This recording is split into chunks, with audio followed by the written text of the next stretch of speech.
Stanley lifestyle IPO. इस main board IPO की maximum चीज़ें आपको पता ही हो गई होंगी, लेकिन इस वीडियो में कुछ ऐसी चीज़ें बताने वाले हैं जो आपको ना पता हो और इसकी चर्चा भी कोई नहीं कर रहा है। तो क्या है इस वीडियो में ख़ास, जानेंगे ये सब कुछ और वीडियो में जानने की कोशिश करेंगे कि अगर आपका नज़रिया शॉर्ट टर्म या लॉन्ग टर्म का है तो आने वाले समय में ऐसे क्या क्या रिस्क फैक्टर निकल के आ सकते हैं जो कंपनी को और आपके पूंजी को बुरी तरीके से प्रभावित कर सकते हैं। इन सारी वजहों से ये वीडियो बेहद ख़ास हो जाती है। तो ऐसी इन्फॉर्मेटिव वीडियो के लिए वीडियो को लाइक शेयर करना ना भूलें और चैनल पे नए हैं तो सब्सक्राइब ज़रूर करें। तो इस आईपीओ की शुरुआत 21 जून को और क्लोज 25 जून को होगा और यहाँ पे जो 537 करोड़ का टोटल आईपीओ का साइज़ है, जिसमें 200 करोड़ के फ्रेश इशू और 337 करोड़ के ऑफ़र फॉर सेल रहने वाले हैं। और यहाँ पे प्राइस 351 से 369 का प्राइस बैंड रखा गया है। रिटेल्स के लिए 14,760 रुपये खर्च करने होंगे। 40 शेयर का एक लॉट रहने वाला है। स्मॉल एचएनआई में 2,06,640 रुपये खर्च करने पड़ेंगे। 560 शेयर्स रहने वाले हैं। तो यहाँ पे रजिस्ट्रार की बात करें तो केफिन टेक्नोलॉजी लिमिटेड है, तो केफिन टेक की वेबसाइट पे अलॉटमेंट चेक कर सकते हैं। और यहाँ पे जो अलॉटमेंट है 26 जून को देखने को मिलेगा और 27 जून को शेयर आपके डीमैट अकाउंट में क्रेडिट होंगे और अलॉटमेंट नहीं मिलता है तो 27 को ही पैसे रिफ़ंड हो जाएंगे। 28 जून को लिस्टिंग होती हुई नज़र आने वाली है। तो यहाँ पे कमाई ग्रे मार्केट प्रीमियम का हिसाब देखें तो 369 जो प्राइस रखा गया है, ग्रे मार्केट प्रीमियम 165 का चल रहा है। इस हिसाब से देखें तो जो लिस्टिंग है वो 534 रुपये पे होती हुई नज़र आ सकती है। तो यहाँ पे 44% का लिस्टिंग गेन और एक लॉट पे 6,600 रुपये का प्रॉफिट आपको मिल सकता है अगर इस आईपीओ में अलॉटमेंट मिलता है तो यहाँ पे जो रिस्क की बात मैं कर रहा था वो जान लेते हैं। तो वीडियो को थोड़ा फास्ट रखेंगे, नहीं तो वीडियो काफ़ी लंबी हो जाएगी। तो फटाफट देख लेते हैं। तो पहला जो बड़ा फैक्टर निकल के आता है, मुझे पूरा भरोसा है कि ये आपको नहीं पता होगा। स्टैनले लाइफस्टाइल जो ये ब्रांड है, इसमें जो स्टैनले वर्ड का प्रयोग किया गया है वो खुद स्टैनले लाइफस्टाइल का हिस्सा नहीं है। आप ये जान के चौंक जाओगे कि ये स्टैनले वर्ड जो है ये एक प्रमोटर सुनील सुरेश जी के द्वारा दिया गया है और इस पे उन्हीं का पूरा अधिकार है।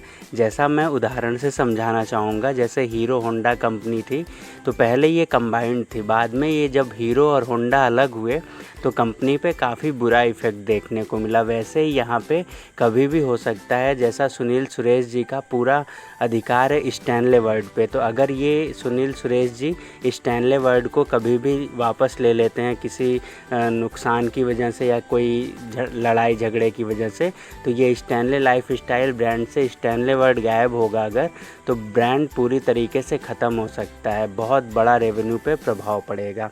दूसरा पॉइंट जो निकल के आता है, ये इनका जो डिपेंडेंसी है वो सबसे ज़्यादा दो चीज़ों पे है, जैसे सोफ़ा और रिक्लाइनर।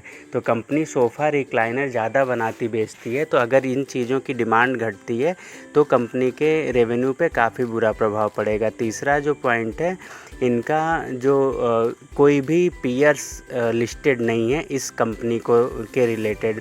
तो जो भी ये लोग रिज़ल्ट वगैरह जो भी फाइनेंशियल चीज़ें दिखाएंगे वो हमको मानना है, क्योंकि अमूमन जब हम कंपेयर करते हैं तो ही बेहतर रिज़ल्ट निकल के आता है। ऐसा यहाँ पे है नहीं, तो आप कंपेयर नहीं कर सकते, ये बड़ी खामी है। अगला इम्पॉर्टेंट पॉइंट जो हो जाता है रिस्की, इसमें जो इनके स्टोर हैं जो साउदर्न रीजन में लोकेटेड हैं, उन्हीं से सबसे ज़्यादा सेल्स का और रेवेन्यू का प्रॉफिट ये आता है। तो अगर वहाँ पे स्टोर्स में, साउदर्न स्टोर्स में कुछ दिक्कत होती है तो इनका जो प्रॉफिट वगैरह है बुरी तरीके से प्रभावित हो सकता है। और उसके साथ साथ इनका जो रॉ मटेरियल है, जैसा ये सोफ़ा वगैरह बनाते हैं, जो स्पेशल चीज़ें जो बनाते हैं, तो अगर इनके रॉ मटेरियल के सप्लाई में कोई दिक्कत आती है, जैसे लेदर हुआ, वुड हुआ, ये चीज़ें अगर इनको समय से नहीं मिल पाती है तो इनका बिज़नेस बुरी तरीके से प्रभावित हो सकता है। क्योंकि कंपनी रॉ मटेरियल के लिए दूसरों पे डिपेंडेंट है। और अगला जो पॉइंट निकल के आता है जो बहुत बड़ा रिस्क फैक्टर बन सकता है इनका लेदर का सप्लाई और जो प्राइमरी रॉ मटेरियल है। तो लेदर के लिए कंपनी कुछ ही सप्लायर्स पे डिपेंडेंट है। तो अगर ये सप्लायर्स कम हो जाते हैं या ये लोग कहीं हट जाते हैं, किसी और को सप्लाई करने लगते हैं, तो भी कंपनी का जो बिज़नेस वगैरह है ये बुरी तरीके से प्रभावित हो सकता है। और नेक्स्ट पॉइंट जो बन के आता है रिस्क फैक्टर में वो ये है कि जैसा कि इनके स्टोर्स ऑल ओवर इंडिया में हैं और इसके साथ साथ कंपनी अपने आप को एक्सपेंड करना चाह रही है। तो जैसा कि इनका इतना बड़ा नेटवर्क हो जाता है, तो अगर ये सारी चीज़ों को कंपनी ढंग से मैनेज नहीं कर पाती है, इतने बड़े लोकेशंस को ऑल ओवर इंडिया में हर चीज़ को मैनेज करना, ये और कंपनी नई होने के साथ साथ ये चीज़ें मैनेज नहीं कर पाती है, तो भी इनका ग्रोथ, प्रॉफिटेबिलिटी सब कुछ बहुत ज़्यादा प्रभावित हो सकता है। और इसके साथ साथ कंपनी जो इनके ऑपरेटेड स्टोर्स हैं और छोटे बड़े सारे स्टोर्स हैं, इन पे कंपनी का रेवेन्यू काफ़ी ज़्यादा डिपेंडेंट है, इन पे काफ़ी ज़्यादा कंपनी रिलिएंट है। तो इस वजह से होके क्या निकलता है कि अगर इन छोटे जो स्टोर्स हैं उनका अगर ये प्रॉफिट जनरेट नहीं कर पाते हैं और लिमिटेड प्रॉफिट जनरेट करते हैं, तो भी कंपनी का रेवेन्यू काफ़ी ज़्यादा प्रभावित हो सकता है। और इसी के साथ साथ कंपनी के कुछ कॉरपोरेट कस्टमर हैं, तो अगर ये कॉरपोरेट कस्टमर किसी वजह से कंपनी से जो सामान है, जो इनके सप्लाई के सामान, बेहतरीन जो फर्नीचर्स वगैरह हैं, वो लेना अगर बंद कर देते हैं ये कॉरपोरेट कस्टमर, तो भी कंपनी का जो बिज़नेस है वो प्रभावित हो सकता है। जैसे ये कॉरपोरेट कस्टमर हैं, वो इनसे भी बेहतर कहीं से इनको सामान मिलने लगा या फ़ॉरेन से मिलने लगा कम रेट में, तो कंपनी का बिज़नेस बुरी तरीके से प्रभावित हो जाएगा। अब ये सारी चीज़ें आशा करते हैं आपको समझ में आई होंगी। तो ये चीज़ें ज़रूर आपको ध्यान में रखनी चाहिए, क्योंकि कभी भी किसी भी कंपनी में निवेश से पहले आपको पता हो, तभी आप उसमें लॉन्ग टर्म में सर्वाइव कर पाओगे। और अभी के टाइम मैं आपको डरा नहीं रहा हूँ, कंपनी अभी के टाइम यहाँ पे ग्रोथ देखने को मिल रही है, पैसे बनते हुए नज़र आ रहे हैं। जैसा एंकर लिस्ट काफ़ी बेहतरीन निकल के आई है, यहाँ पे SBI, निपॉन लाइफ इंडिया और HDFC mutual, quant mutual, SBI life insurance, ऐसी बड़ी कंपनियों के द्वारा, म्यूचुअल फंड के द्वारा निवेश किया गया है। तो आगे आने वाले समय में यहाँ पे अभी के टाइम अच्छा खासा मुनाफा होता हुआ नज़र आ सकता है। तो ये चीज़ें भी आपको ध्यान में रखनी चाहिए।